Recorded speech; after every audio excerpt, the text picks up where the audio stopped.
사랑의 하나님, 우리 아버지, 감사합니다. 다시 한번 말씀을 중심으로 저희가 모였습니다. 이끌어 주신 것 너무나도 감사하고, 이 시간을 연장시켜 주셔서 감사합니다. 믿음의 시험장입니다. 너무나 중요한 포인트들이 있습니다. 잘 배울 수 있도록 해주시고, 성령께서 임하여 주셔서 친히 가르쳐 주시며, 기록된 말씀을 통하여 하나님의 지도와 인도하심 그리고 하나님의 호소를 깨닫고 느낄 수 있도록 도와주시기를 바랍니다. 시종을 아버지께만 의탁드리며 예수님 귀하신 성으로 간절히 기도드립니다. 자, 아브라함의 시험입니다. 이 부분은 참 너무너무 중요한 부분인데 성령께서 친히 가르쳐 주시길 바랍니다. 자, 이게 보면은 아브라함은 아들을 주시리라는 약속을 의심 없이 받았습니다. 믿었지만 기다리지를 못합니다. 이게 이제 문제인데 후대에서도 그렇습니다. 이삭도 장자권을 둘째지만 야곱이 받을 것이다라고 하는 하나님의 약속을 알고 있었어요. 그런데 이삭이 에서에게 장자권을 넘길 것 같다는 생각으로 야곱이 물론 어머니의 부추김이 있었지만 거짓말을 하죠. 그렇게 해서 이삭을 속여서 장자권을 받습니다. 물론 하나님의 약속이 이루어지게 자기 역할을 했다고 생각할 수 있습니다, 야곱 입장에서는. 그러나 하나님은 거룩한 분이시고 그 하나님의 약속이 성취되는 데는 과정 또한 하나님다우셔야 되거든요. 근데 거짓이나 기만을 통해서 하나님의 뜻이 혹은 하나님의 약속이 성취되게끔 하면 안 되는 거였잖아요. 근데 야곱이 하나님의 때를 기다리지 못하고 먼저 하거든요. 이것이 이 대쟁투의 핵심이에요. 여러 번 강조를 드렸지만 창세기 3장 6 절까지가 유혹받고 먹은 이야기잖아요. 그래서 선악과를 먹고 나서 바로 7절 그다음 바로 나타난 것이 무엇이냐면 자신들의 부끄러움을 자신들의 힘으로 해결해 보려고 하는 무화과 나뭇잎을 따서 가리잖아요. 그래서 뭔가 변화가 생겼으면 아버지를 불러야 돼요. 아버지 하면서 아빠 하면서 옷이 사라졌어요 해야 되는 거예요. 근데 사단의 유혹에 의하여 하나님과의 믿음의 관계를 딱 놓치자마자 바로 스스로 모든 걸 하려고 합니다. 자립이라고 하는 것은 필요한 거죠. 남자가 부모를 떠나 가정을 갖기 위해서는 분명히 독립이 아니고 자립이에요. 그래서 하나님과의 관계, 신앙, 스스로 설 수 있어야 되는 것이고 경제적으로 부모님께 의존하지 않는 한 가정의 가장으로서 스스로 설 수 있는 그런 상태여야 결혼을 할 수도 있고 가장이 될 자격이 있다. 성경적이죠. 이것은 자립인 것입니다. 그러나 이것을 잘못 오해하면은 그냥 모든 것을 내 힘으로 할 수 있어야 된다. 구원에 관련된 일, 그리고 이 땅에서 우리가 철저하게 하나님을 믿는 믿음으로 같이 하나님과의 동행이고 그런 가운데서 하늘 가는 길이 진행이 돼야 되는데 하나님 없이 하려고 하는 요것이 범죄 이후에 나타난 결국에는 뭐 이런저런 말들이 많을 수 있지만 딱 한마디로 줄이면 관계. 하나님과 관계없이 무엇을 하느냐 아니면 하나님과 연결된 상태로 하나님과의 관계 속에서 일이 이루어지느냐. 근데 겉모양은 하나님이랑 관계가 있는 것 같단 말이에요. 하나님의 약속을 성취시키기 위해서 수를 쓴 거니까. 하나님과 관계 있는 것 같은 모양인데 내용을 보면 하나님과 관계가 없어요. 이게 문제란 말이에요. 그래서 야곱도 그랬고 아브라함도 그랬고 사실 가인도 그랬잖아요. 아담과 하와가 무화과 잎을 해 입고 행위의 의가 나타났죠. 범죄 이후에. 그리고 그 후대 첫째 아들 가인에게도 행위의 의가 나타났잖아요. 그래서 행위의 의냐 믿음의 의냐, 하나님과의 관계를 가지고 하느냐 하나님과의 단절된 상태로 모양은 하나님과 관계 있는 것 같지만 내용이 하나님과 관계 있느냐 없느냐 인제 이 문제예요. 결국에는 구원도 하나님과의 관계 회복이거든요. 되게 단순하죠. 뭐 복잡해 보이지만 굉장히 단순한 것입니다. 그래서 가인과 아벨 때도 그랬어요. 쭉 계속 이어나오다가 홍수로 가인의 후손들과 하나님의 아들들이었지만 영향을 받아서 가인의 후손이 돼 버린 사단에게 속해 버린 사람들, 생명이 이미 다 소진된 사람들, 장사 지내고 홍수 이후 다시 시작한 겁니다. 그중에서도 인제 또 함족은 또 바벨탑을 쌓아 가지고 자기 스스로 어떻게 해 보려고. 근데 셈족은 그건 아니었잖아요. 믿음의 계보를 이어요. 그리고 셈의 후손에 아브라함이 구대손으로 태어나고 복음을 전수받습니다. 그런데 아브라함도 또 이 시험을 또 받아요. 믿음으로 할 것이냐 아니면 스스로 할 것이냐. 야곱도 그렇고 모세도 그렇잖아요. 나중에 우리가 보게 되겠지만 그의 지력이 가장 승한 자였다 했었던 그 40세 때 한번 해볼 수 있겠다고 인제 일어났다가 "그거 아니야." 그래 가지고 광야로 도망가게 돼서 광야에서 자기가 할 수 있다고 생각하는, 또 그렇게 생각할 수 있도록 의지할 만한 근거, 그 자기의 개인의 능력 말입니다. 완전히 없어질 때까지 40 년을 애굽에서 길러진 능력을 다 씻어요. 광야에서 천연계에 담궈 가지고 흔들어 가지고 씻는 과정이 40 년이에요. 그래서 80 세쯤 됐을 때 하나님께서 부르시니까 나 아무것도 지금 할 수 없는데요. 말도 못 합니다 저는. 언어도 다 잊어버렸다는 거죠, 애굽의 말을. 그 정도로 "나는 아무것도 못 합니다." 그랬더니 "지금이 내가 너를 쓸 때야." 아무것도 못 하니까 하나님만 믿을 거 아니에요. 뭐 그리스도인들을 하나님께서 다 바보로 만들겠다는 뜻은 아닌데, 바울처럼 능력 있는 사람이 하나님을 제대로 믿어주면 참 좋죠. 그러면 굉장한 많은 일을 할 수 있어요. 그런데 능력이 있는 사람들은 하나님을 잘 안 믿어요. 자기를 믿지. 그리고 자기가 뭘 자꾸 하려고 하죠. 그래서 할 수 없이 하나님께서 그 능력을 없애는 거지, 하나님께서 주신 달란트인데 그걸 무시하시는 분은 아니거든요. 학력도 마찬가지예요. 학력을 무시하는 것도 아니고 노력해서 얻은 것을, 또 하나님께서 주신 달란트를 개발시킨 것을 무시하시는 분이 아닌데, 그렇게 어느 정도 능력이 있는 사람들은 하나님을 믿지 않고 자꾸 자기를 믿으니까 차라리 아무것도 없는 게 더 낫다는 거예요. 아무것도 없어서 오직 하나님만 믿고 매달릴 수 있는 것이 훨씬 나은 거죠. 인간이 능력이 있어서 자기 능력을 의지하는 것보다는. 그래서 잠언 3 장에 5절 6절 그런 말씀 있잖아요. "여호와를 신뢰하라. 그리고 너의 명철을 의지하지 말라. 범사의 그를 인정해라. 그리하면 너의 길을 지도해 주시리라." 하나님께서 우리의 길을 인도해 주실 수 있도록 허용하는 것은 그분을 믿는 것과 동시에 그분을 인정하는 일입니다. 우리 곁에 그분이 늘 임마누엘 함께 계시다는 것을 인정하는 것. 이 단순한 신앙의 뿌리를, 이걸 자꾸 잊어버려 가지고 하나님께서 도우시고 싶어도 도우실 수 없는 자리에 나를 두는 거죠. 안타깝죠. 하나님과 함께 걸으면 모든 게 해결될 걸. 형통할 건데 그게 자기가 하면서 힘들게 살아요. 근데 이게 본성이 그래요. 사단이 에덴에서 뿌린 거예요. 아담과 하와의 마음속에 하나님과의 관계를 단절시키고 본성을 더럽히면서. 인류의 대쟁투의 시작점부터 이랬어요. 그래서 이것이 계속해서 이어 내려오는 건데, 가인과 아벨 때도 그랬고 홍수 이후에 아브라함도 야곱도 모세도 계속 그렇습니다. 나중에 이제 왕정 정치 됐을 때도 사울도 처음엔 괜찮은 사람이었는데 사울 왕이 결국엔 자기를 의지하면서 그렇게 됐고, 다윗도 또 그것 때문에 넘어지고 솔로몬도 그것 때문에 넘어지고 계속이에요.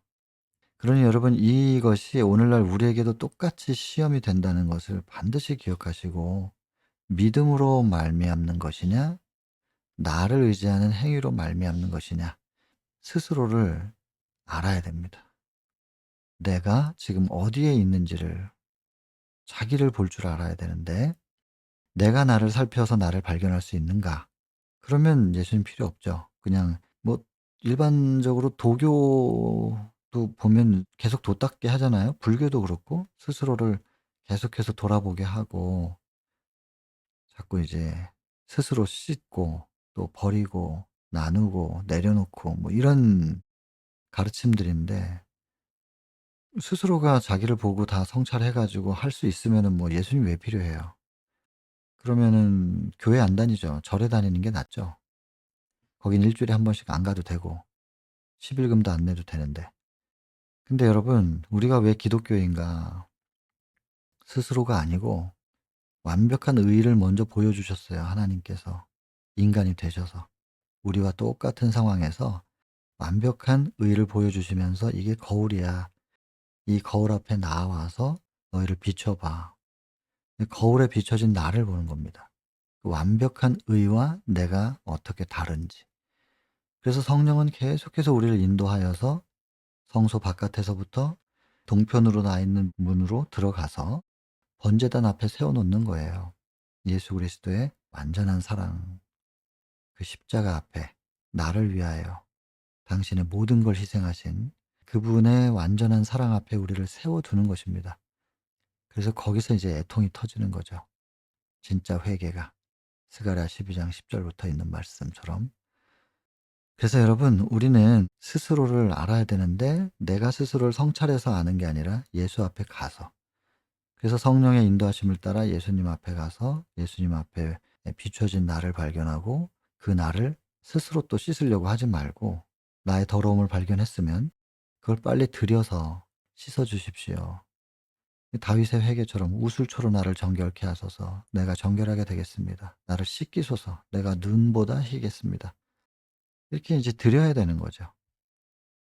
여러분, 우리가 뭘 살펴야 되는가? 하나님과의, 내가 지금 어디에 나를 두고 있는가? 하나님과의 관계가 있는 곳에 두는가? 아니면 내가 스스로 하려고 하는가? 신앙이 없는 분들은 아예 이 생각보다는 일단 하나님을 발견하는 것부터가 중요하지만, 신앙을 한다 하는 사람들도 이것이 내가 지금 믿음으로 하고 있느냐 아니면 반대로 하고 있느냐, 이것을 철저하게 점검해 봐야 된다는 것입니다. 이 믿음의 시험입니다. 믿느냐 아니냐의 문제거든요. 모양은 하나님의 자녀 같아요. 이 사람이 누가 뭐래도 하나님의 자손인데 하나님께서 구별하신 사람인데, 그러나 이 아브라함이 믿느냐 안 믿냐, 이걸 지금 점검하잖아요. 그러니 우리는 오죽하겠어요? 평생을 신앙생활 했어도 정말로 믿는지를 하나님께 여쭤봐야 됩니다. 나의 믿음은 합당한가? 그래서 결정적인 순간에 아브라함은 기다리지 못해요. 믿음으로 기다리지 못하는, 믿지 못하는 본성이 드러나는 건데, 이것을 하나님께서 아브라함 스스로가 모르기 때문에, 본인이 어떤 믿음의 상태인지를 모르기 때문에 그걸 발견하게 하기 위하여, 우리가 이미 공부했지만 하나님께서 가라고 한 곳에 갔는데 비가 안 오고, 가라고 한 곳에 갔는데 우상 숭배가 더 심하고, 갈대아 우르보다. 나 여기 왜 왔지? 하나님께서 하라고 해 가지고 했는데 되는 일이 없고, 이 왜 이런 시간들을 허락하시느냐. 나에 대한 발견 때문에. 아브라함아, 너가 너를 모른다.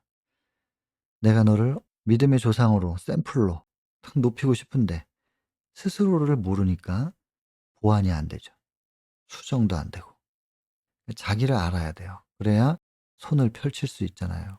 손을 펼쳐야 거기다 뭘 올려놔 줄 텐데, 아무리 주고 싶은 걸 가지고 "이거 받아." 하는데도 받을 손이 없는데 어떡하겠어요. 나는 이게 필요치 않다는데. 필요하면 손을 벌려서 받겠죠. 엉뚱한 거 손 붙잡고 딱 움켜쥐고 있는 거예요. 받을 손이 없으니까 주고 싶으신 분이 아무리 줘도 받아들일 수가 없는 거죠. 그러니 지금 쓸데없는 거 붙잡고 있는 거야. 그거 놓고 이거 받아야 돼. 이걸 깨닫게 하시는 과정이에요. 그래서 여긴 지금 시험이라는 표현을 쓰긴 썼는데 섭리입니다, 섭리. 이 시험이라 그러면 하나님께서 우리를 뭐 시험하시는 분 같은데, 이거는 인제 증명하기 위한 거예요. 우리가 뭐 시험 보러 가서도 점수 받으면 "나 이 정도 실력이 있어요."라고 증명하는 거잖아요. 그래서 이 유혹하는 템테이션하고 그 테스트하고는 좀 다른 겁니다. 테스트는 증명하기 위한 거니까. 하나님은 이미 다 아세요. 아시는데 증명하기 위해서 테스트를 하는 것이고, 점수를 받아 갖고 공식적으로 '내가 이 정도 실력이 있습니다.'라는 걸 증명해야 되잖아요. 그래서 유혹과 이건 좀 다른 개념입니다. 이 시험, 이건 유혹이 아니라는 것입니다. 그래서 근데 뭘 기다리지 못했냐. 인제 사라가 인제 90 세가 됐으니까 이제 "어떻게 아이를 낳냐." 이거예요. "경수가 다 끊어졌는데 아이를 낳을 수가 없다." 그래서 인제 불가능하다고 생각했대요. 하나님께서 가능한 모든 상황에서 해 주시면은 아브라함이나 사라나 이게 하나님이 하신 건지 우연인지 이걸 뭐 어떻게 알겠어요. 그래도 하나님께 감사는 했겠지만, 근데 도저히 불가능한 상황에서 특별히 사라는 아이를 낳을 수 없는 상태가 되었는데 임신을 한다. 이거는 하나님의 역사로 밖에는 볼 수 없는 그 상황까지 하나님께서 기다리신 거잖아요. 그렇게 하나님께서 이 창조주 경배, 창조주에 대한 확실한 믿음, 그것을 갖게 하시기 위해서 섭리를 하신 건데, 인간들은 이게 '불가능하다. 이제는 안 된다.'라고 생각하는 거예요. 창조주를 모르는 겁니다. 그래서 하늘과 땅과 바다와 물들의 근원을 만드신 분 경배하라. 계시록 14장 7절. 이 첫째 천사의 기별, 이것을 아직 모르는 거예요. 여러분, 구원의 도는 세 천사의 기별입니다. 첫째와 둘째를 포함한 셋째 천사의 기별, 짐승의 표가 아닌 하나님의 인을 받는, 이것이 구원의 도예요. 이것을 예언적으로 해석해야 되죠. 우리는 재림교회는 마지막 시대를 살아가는 사람들에게 주어진 이 세 천사의 기별을 예언적으로 적용해서 해석해야 되는 것이 틀림없으면서 동시에 여러 번 강조했지만, 이 세 천사의 기별은 믿음으로 말미암는 의라고 했기 때문에 믿음으로 말미암는 의가 내 안에서도 경험이 돼야 됩니다.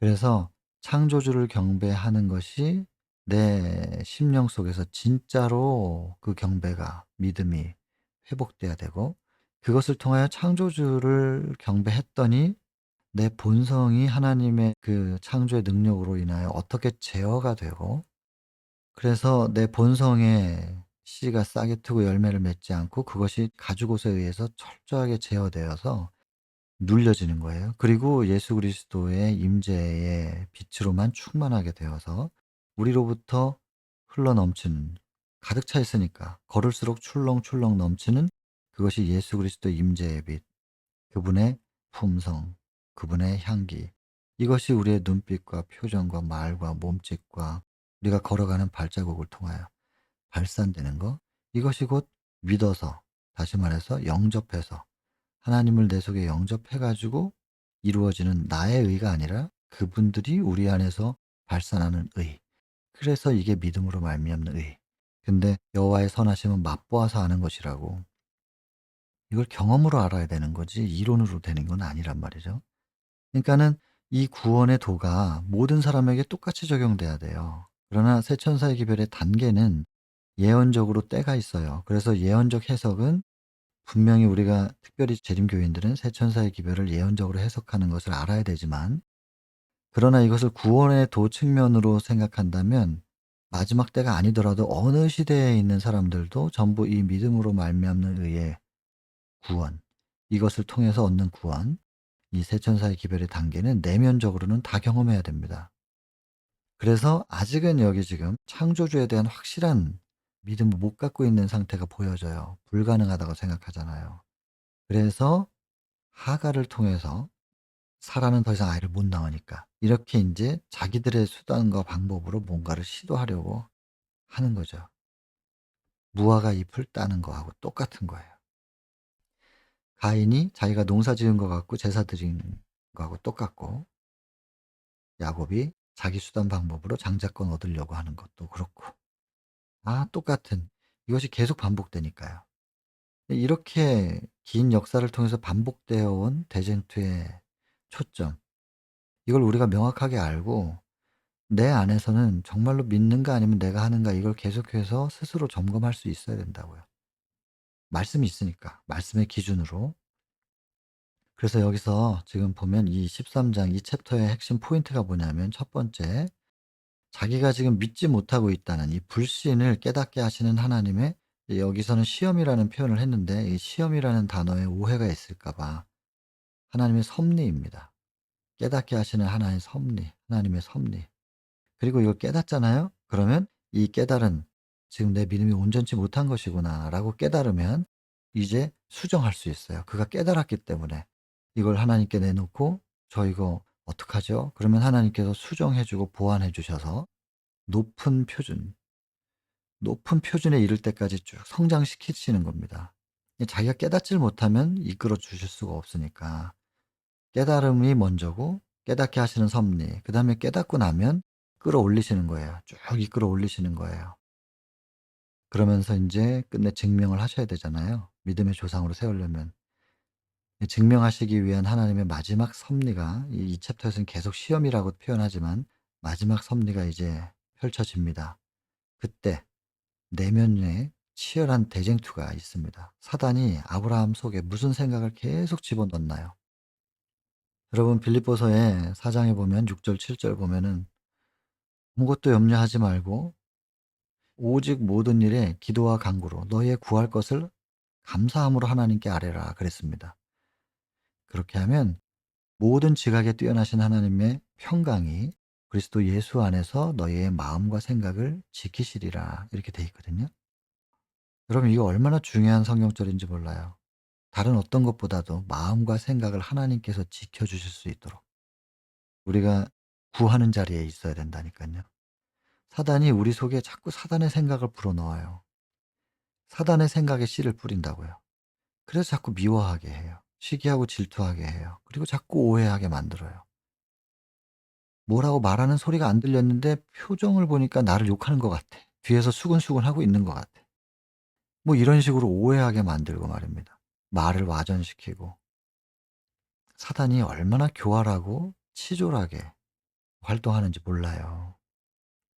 여러분 우리는 우리의 마음과 생각이 지켜져야 됩니다. 예수 그리스도의 임재로, 예수 그리스도의 마음으로 모든 것들을 바라보고 판단하고 생각하고 그리고 예수의 가슴으로 느끼고 표현할 수 있어야 되는데 자꾸 사단이 우리 속에 들어와 가지고 엉뚱한 생각을 하게 만들어요. 그리고 실제로 뭐 누가 나에게 돌을 던졌다 할지라도 예수의 가슴이 있으면 그들을 용서해 달라고 기도하게 될 텐데 돌 한 대 맞으면 뭐 자존심 상하는 말 한마디 딱 들으면 그냥 파르르 해 가지고 반응을 하게 된단 말이에요. 여러분 우리의 마음과 생각이 지켜져야 됩니다. 지금 하나님께서 섭리로 이삭을 바쳐 봐라 했는데 사단이 계속 그 생각 속에 '이럴 리가 있니? 살인하지 말라는 계명이 있는데 하나님께서는 살인하지 말라 그러셨잖아.' 또 이삭을 통해서 자손들이 그렇게 많아질 거라고 했는데 이삭이 죽으면 어떻게 되는 거야? 계속해서 암시하는 거죠. 지금 이 하나님의 메시지는 네가 속은 거야. 그냥 네가 착각한 거야. 네 자신의 소리지 하나님의 음성이 아니야. 계속해서 사단이 주는 암시. 이거 치열한 대쟁투입니다. 하나님과 사단, 선악간의 대쟁투. 이것이 거대하게 큰 틀에서 보면 온 우주적인 것이고 그다음에 조금 줄이면 지구. 지구를 통해서 증명돼야 되니까 더 줄이면 나. 저 한 사람의 마음속에서 이 대쟁투가 아주 치열해요. 근데 인제 겉으로 보기에 규모가 좀 다를 뿐이지 우주냐 지구냐 한 개인이냐 뭐 이렇게 좀 규모적으로 달라 보일 수는 있는데 내용은 똑같아요, 핵심은. 그래서 구원의 도 자체가 굉장히 단순하고 쉬운 거예요. 사단이 복잡하게 보이도록 이제 겁을 먹도록 해 놨지만 "이런 걸 다 이해해야 구원받는단 말이야." 뭐 이런 식으로 굉장히 부담스럽게 보이도록 또 사단이 그렇게 암시하지만 되게 단순한 겁니다. 그래서 여러분 우리 속에서 일어나고 있는 이 대쟁투 여러 가지 생각들이 떠오르는 이것이 내 생각이 아니라 사단이 집어넣는 생각들이에요. 중심 잡아야 되겠죠 우리는. 그래서 중심을 딱 잡으셔야 돼요. 치열한 대쟁투가 묘사됩니다. 그리고 그 과정 속에서 하나님께서 아브라함을 어떻게 증명하기를 원하시는가.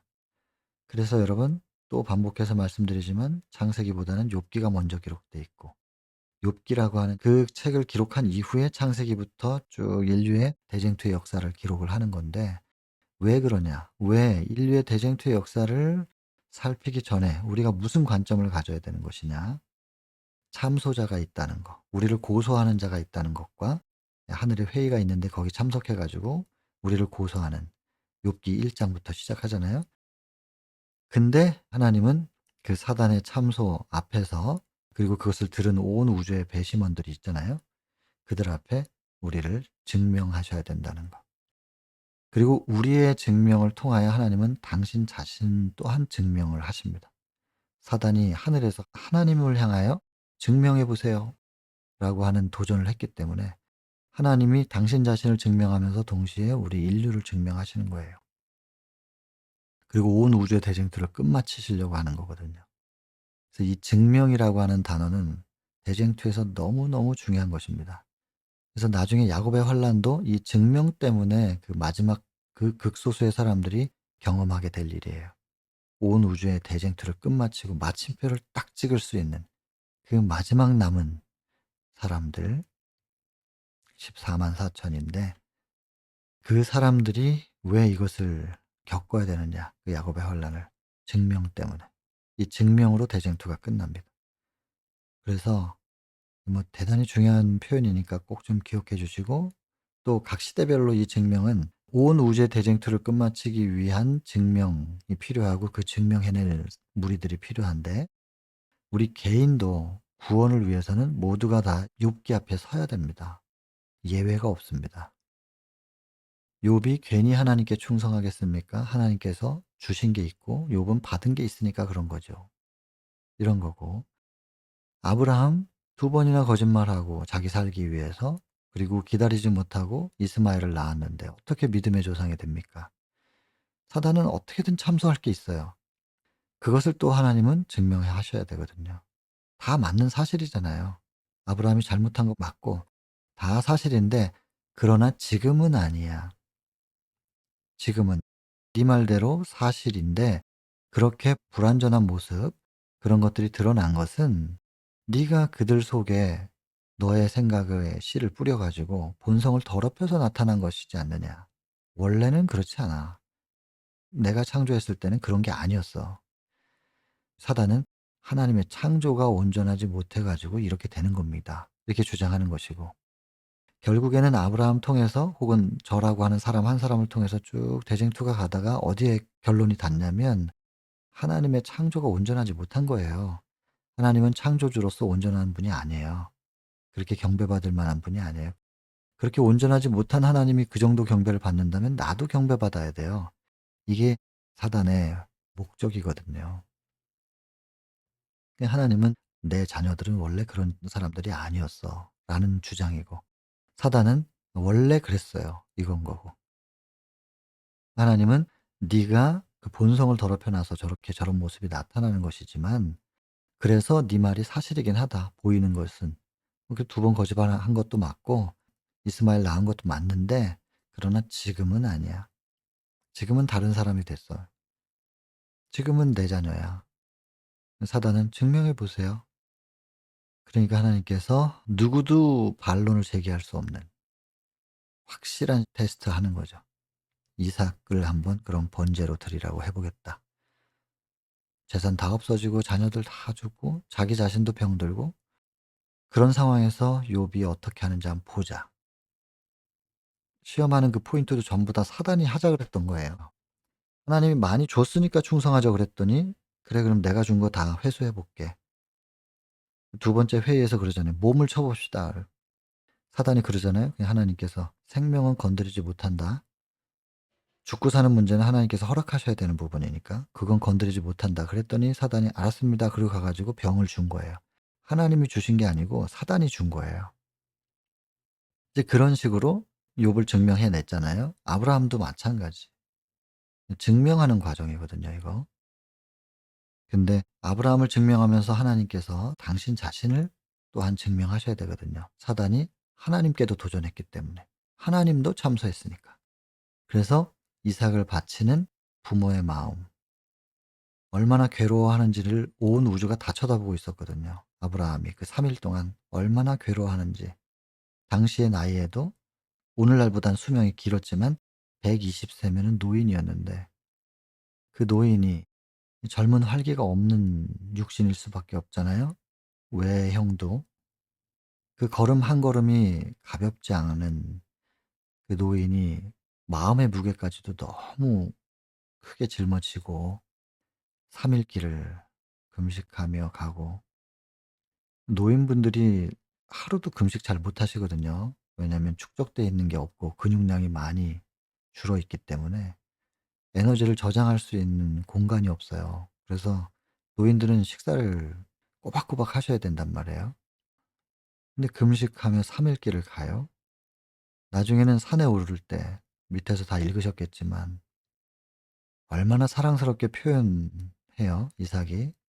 "재물은 왜 없나요?" 그 "아버지여" 부르면서 "재물이 없습니다." 할 때 그 사랑스러운 이삭의 말이 아브라함을 얼마나 짓눌렀을까.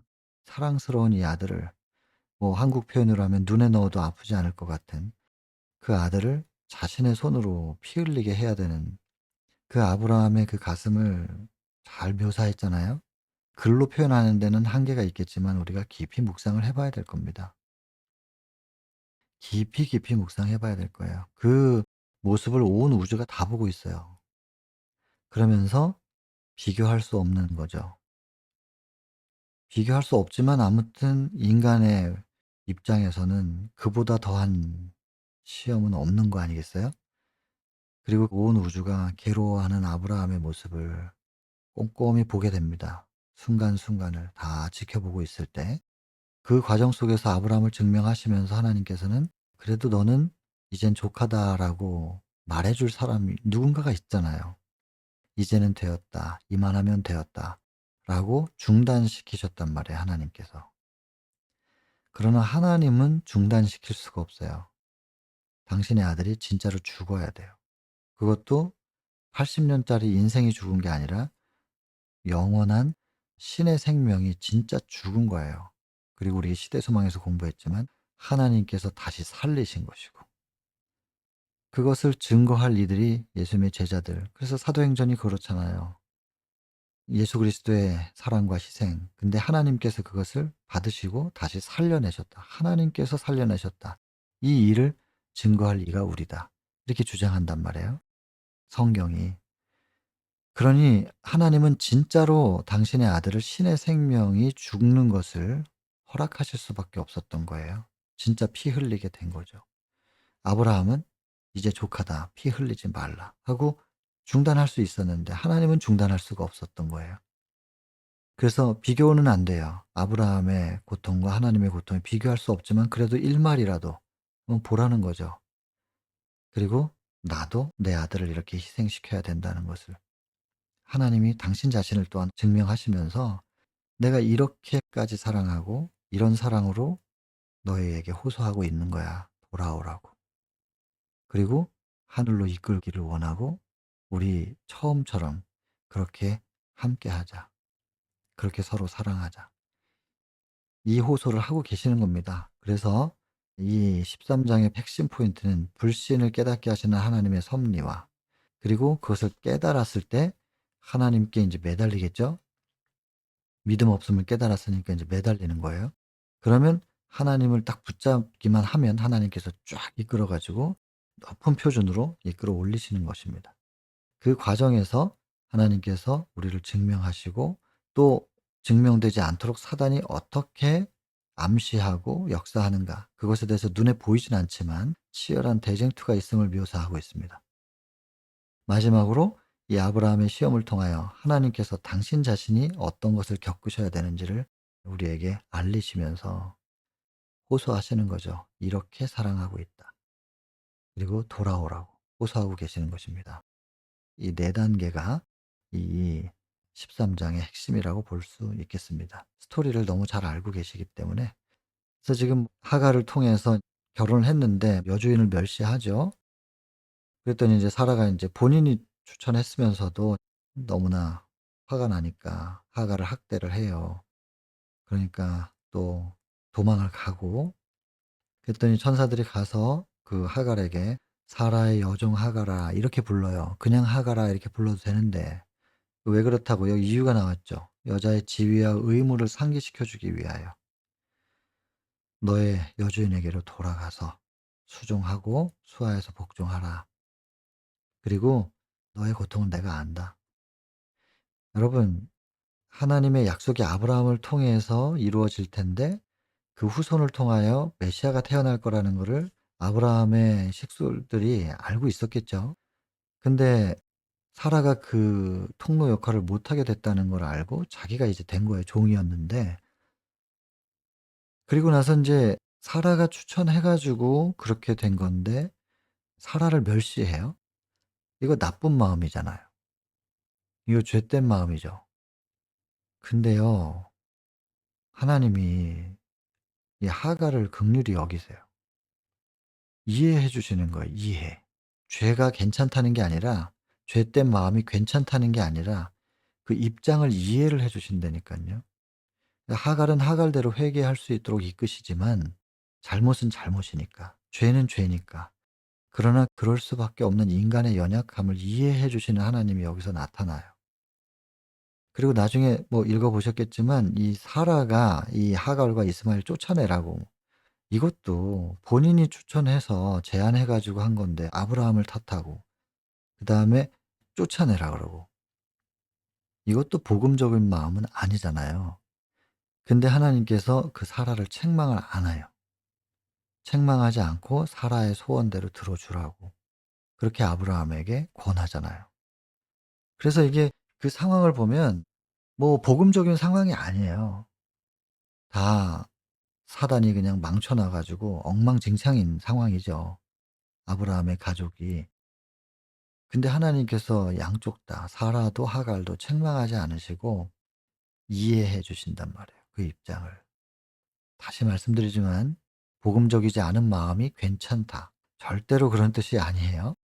그러나 그럴 수밖에 없는 본성의 연약함에 자꾸 휘둘릴 수밖에 없는 인간을 이해를 하시고 품어 주시는 하나님이란 말이에요.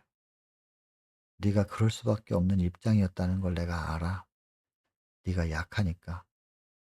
그러니 여러분, 시대소망 50장 기억하시죠? 요한복음 8장. 가늠하다 현장에서 잡혀온 여인. 죄죠.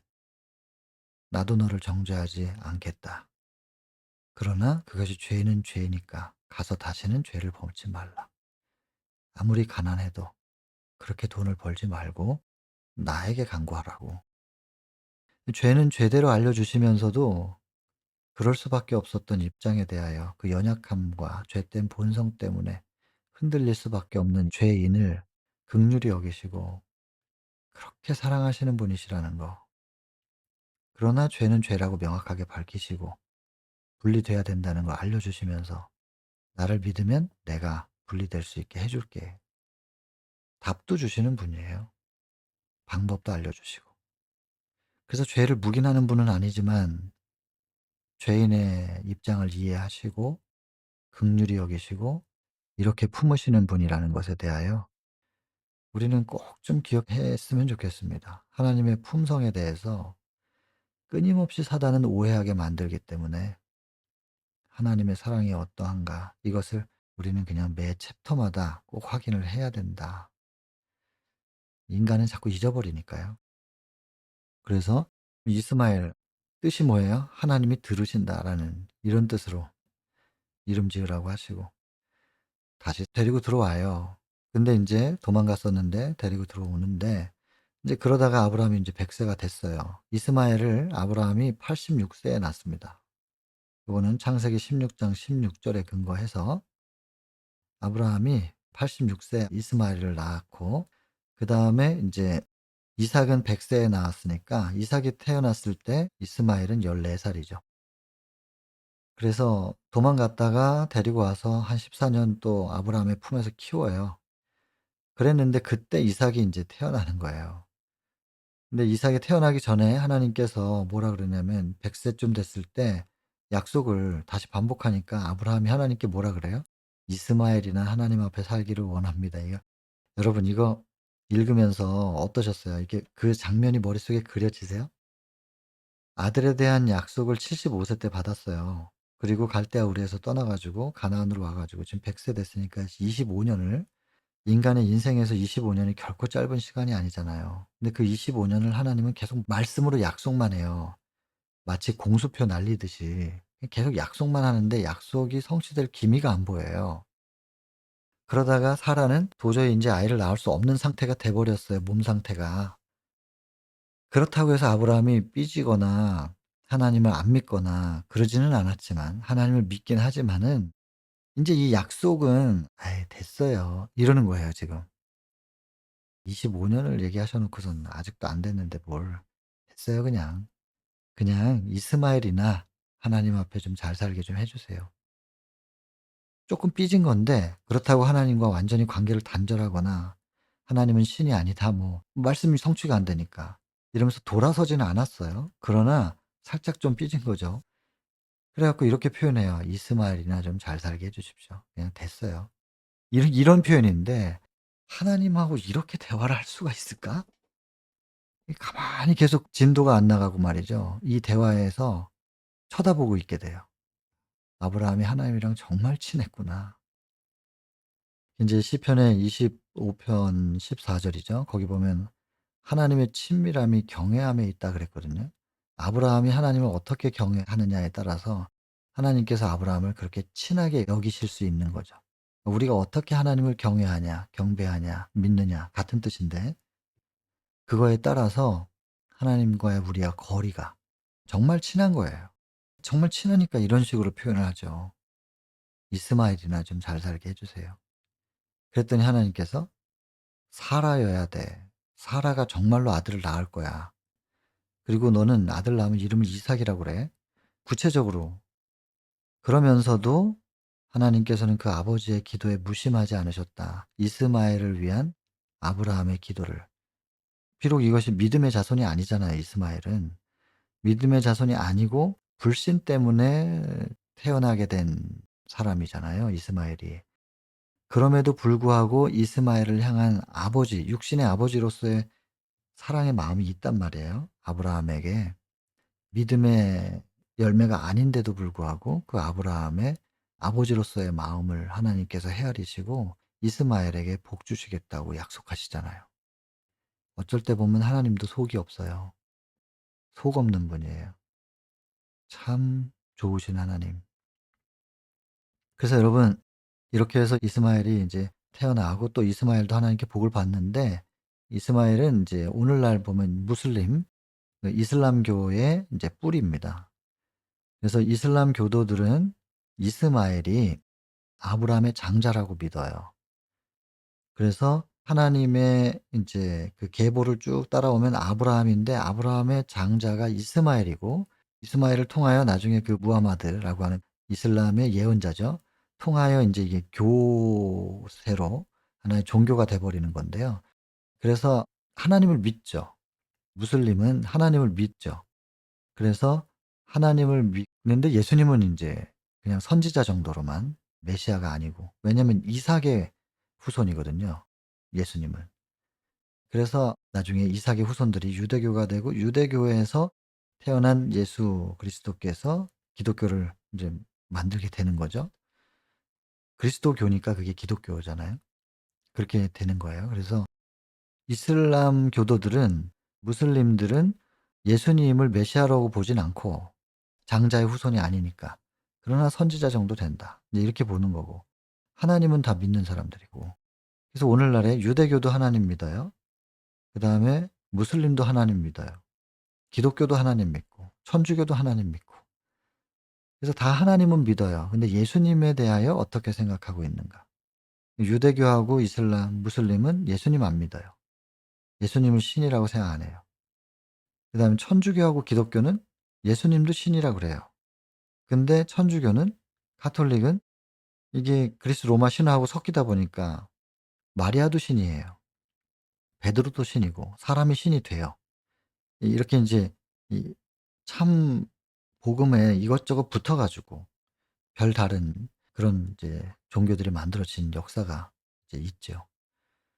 그래서 이렇게 이스마엘의 후손들과 이삭의 후손들이 이렇게 쭉 나눠지게 되는 것입니다. 역사의 시작점을 우리가 좀 봤고, 여기까지에서는 저는 계속 하나님의 마음이 더 보이거든요. 믿음의 조상으로 세워 그건 인류를 위해서예요. 오늘날 우리를 위해서이기도 하고 모든 인류를 위한 믿음의 샘플로 아브라함을 세우시려고 하는 건데 그건 아브라함께도 영광이고 축복이긴 하지만 오늘날 우리에게도 우리를 위한 하나님의 사랑이 지금 이 13장 안에 담겨 있는 거거든요. 아브라함 얘기만 하는 것 같지만 우리를 향한 하나님의 사랑이 담겨 있고 또 아브라함 개인에게 하나님께서 호소하시고 이끄시는 모든 섭리들을 볼 때 하나님이 이런 하나님이고 이렇게 사랑하시고 세심하게 배려하시는 하나님이시구나. 그리고 심지어 믿음의 열매가 아닌 이스마엘에게도 하갈에게도 하나님께서 자비를 베푸시고 그들의 입장을 이해해 주시면서 품으시잖아요. 그리고 또 사라가 본인이 제안한 걸 가지고 본인이 이렇게 또 핍박하고 내쫓으라고 하는 이런 거는 복음적인 마음이 아닌데도 불구하고 하나님께서 사라를 그 마음의 소원 이해하시고 아브라함한테 사라의 소원대로 해 주라고. 이런 모든 과정 속에서 하나님이 보이지 않습니까? 하나님의 마음이 멀리 계시는 게 아니고 인간의 마음을 이해하시고 우리의 마음으로도 하나님께서 보여주신 것만큼은 그분의 사랑을 이해할 수 있도록 지금 글로 써 주신 거잖아요. 얼마나 감사한지 몰라요. 여러분 우리 하나님의 마음 충분히 느끼고 계속해서 묵상하면서 그 하나님의 사랑으로 우리 심령을 꼭 채우시게 되기를 바라고 그 사랑을 우리의 마음속에 꼭 붙잡고 살아가는 한 우리의 마음과 생각은 지켜질 겁니다. 사단이 우리를 흔들지 못하도록 하나님께서 지켜주실 거예요. 여기서 지키다라고 하는 표현은 테레오 말씀 많이 드렸잖아요. 내가 너에게 분부한 모든 것을 가르쳐 지키게 하라. 이것은 이제 마음속에 뿌려진 말씀의 씨를 보존하라라는 뜻이었는데 지금 여기서 말씀드린 그 지키다. 그 좀 전에 제가 말씀드렸던 그 빌립보서의 4장의 7절에 하나님께서 너의 마음과 생각을 지키시리라 하는 그때의 그 지키다라는 것은 성을 방어할 때 적들이 공격을 할 때 그것을 지키는 이 전쟁과 전투의 표현이에요. 굉장히 강력한. 훔쳐가지 못하도록 보호하고 보존해 요 정도가 아니라 이건 치열한 전쟁 가운데서 '내가 반드시 너를 지키겠다.'라고 하는 이런 표현이란 말이에요. 우리의 마음과 생각을 하나님께서 지켜 주실 것이다. 대쟁투 가운데서. 사단이 우리의 마음에 침범하려고 할 때 지켜 주시겠다. 여러분 하나님의 사랑을 우리가 계속 생각하고 그 사랑을 마음속에 붙잡고 있을 때 하나님께서 우리를 그렇게 지키실 것입니다. 하나님께서 지키시는 거예요. 보존하라라고 하는 건 우리 보고 하나님 말씀을 붙잡으라는 얘기고요. 그랬을 때 우리가 하나님을 붙잡고 영접하고 믿었을 때 하나님께서 우리를 어떻게 지키시는가 굉장히 강력하게 표현하셨거든요. 무릇 우리가 지킬 만한 것 중에 우리의 마음을 지키는 일이 가장 중요할 겁니다. 하나님의 사랑을 계속 묵상하시면 마음이 지켜질 테니까 많이 묵상하시게 되길 바라고 다음 시간에 마무리하도록 하겠습니다. 개인 기도하고 마치겠습니다.